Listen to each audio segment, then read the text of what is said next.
Hello everyone, I'm Sadie Hackler and I'm a registered respiratory therapist currently attending the University of Cincinnati, and I'm attending the Bachelor's in Respiratory Therapy program. Today I'll be talking about how we can utilize social media in order to design a COPD education campaign online. So what is COPD? COPD is chronic obstructive pulmonary disease, and it's lung diseases that affect the airways that make it more difficult for people to breathe. Currently, as of 2017, COPD is the third leading cause of death by disease in the United States. Around 11 million people were diagnosed with COPD in 2017 by their pulmonary provider. And even still with that number, there are several people in the United States and the world that don't even know that they have COPD. It does mostly affect individuals ages 35 and older, so it is in the older adult generation. Currently, there is no actual cure for COPD, but it is both preventable and treatable. So why is it important to create a campaign online for medical advice, not just for COPD, but for anything medical related? According to Weaver in 2013, 80% of internet users actually utilized the internet and the web to find information about health-related topics online. Why is this? Scheduling an appointment, going to actually speak to a provider, going to a hospital, it can be expensive.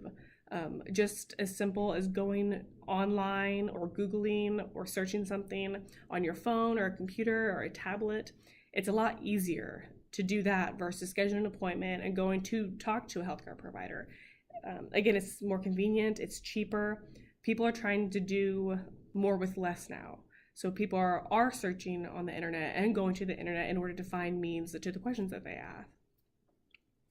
So creating a campaign online can be more beneficial for patients so that you know that they're getting adequate information versus something that could be falsified or something that's not as up-to-date or beneficial for them. So trying to control that as respiratory therapists and providers, trying to create a campaign for our COPD could be important to try to get the best information out to individuals as we can. And people might think, well, would this even be useful for COPDers because it is the older adult generation, normally affecting people older than 35, and it still could be very beneficial. In 2018, Maskey found that the number of older adults utilizing the internet has significantly increased over the years. As you can see by the chart to the right-hand side, from 2000 to 2018, all ages have increased that utilize the internet. And individuals 30 to 49, as high as 97% go and utilize the internet, as well as ages 50 to 64. And even people that are older than 65, 66% of them still use the internet.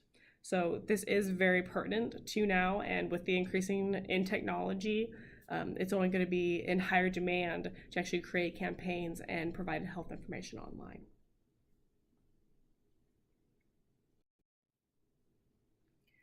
So COPD and the internet, just to give a little bit more proof as to that it could be beneficial, in 2017, there was a study that enrolled 88 patients.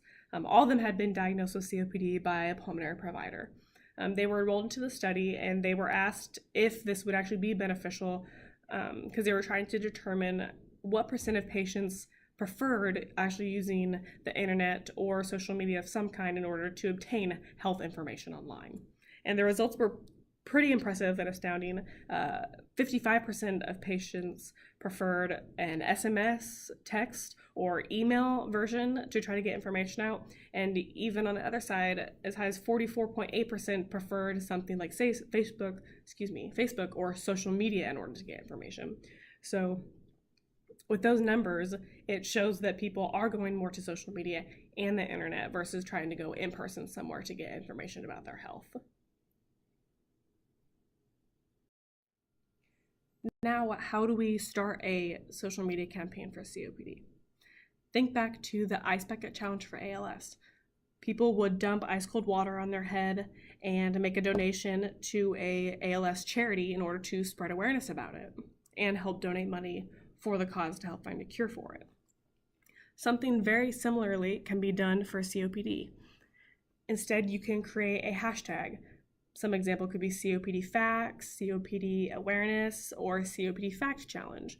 You can create a tag, and attached to your tag, you can create a video of yourself. You can create a video of yourself finding and reading off a new fact that you found that you already did not know about COPD.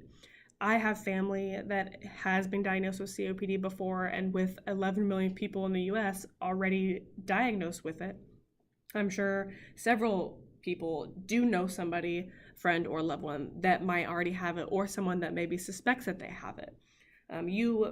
Recording and stating a fact about it could help trigger someone to think, oh, well, maybe I do have COPD. It could help start the ball rolling for them to actually seek out treatment. And the fact could be about anything that you want.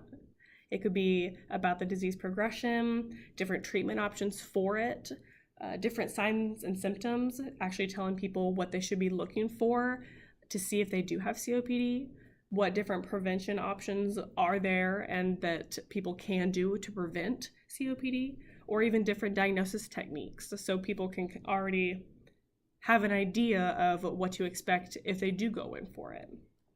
So you can create a hashtag, record yourself stating a fact that you found that you didn't know already, and then you can post that online and tag other people that you have in your friends list so that they can do the same. Just similarly, exactly like the ice bucket, so people can hear the fact, learn something new, and then repost and tag their friends as well. So the chain could just go on and kind of spread throughout social media. It can be through Instagram, Facebook, or Twitter, whatever social media platform that you prefer or that you have.